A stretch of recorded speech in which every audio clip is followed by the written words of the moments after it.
Quand commençait notre histoire ?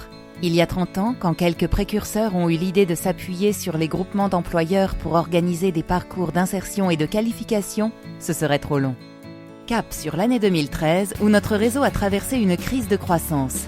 De cette crise a émergé une nouvelle gouvernance et un nouveau président, Éric Ketelaar. À la fin de 2 mandats, regardons le chemin parcouru. Une reconnaissance étendue pour les GEC. Le principal changement survenu depuis 6 ans est sans conteste l'inscription des GEC dans la loi et l'arrivée des représentants de l'État dans la commission de labellisation avec des effets positifs.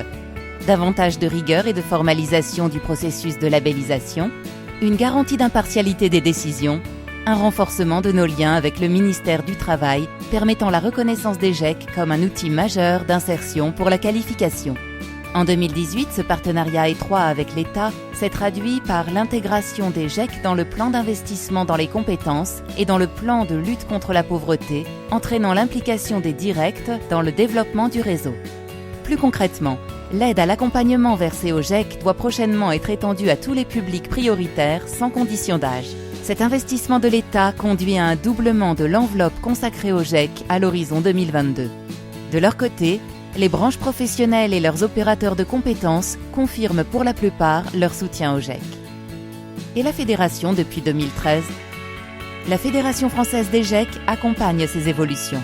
Éric Ketelaar a veillé à ce que les présidents des GEC aient toute leur place au sein des instances. Les assemblées générales ont été délocalisées en région et la participation a doublé en 6 ans. Aujourd'hui, un projet fédéral permet à tous de se rassembler autour de valeurs communes.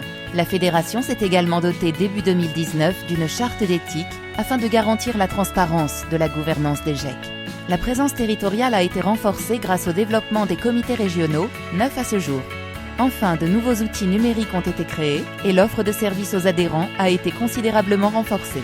Bilan, plus de 99% des GEC ont fait le choix d'adhérer à la fédération en 2019. L'activité des GEC en constante progression depuis 2013.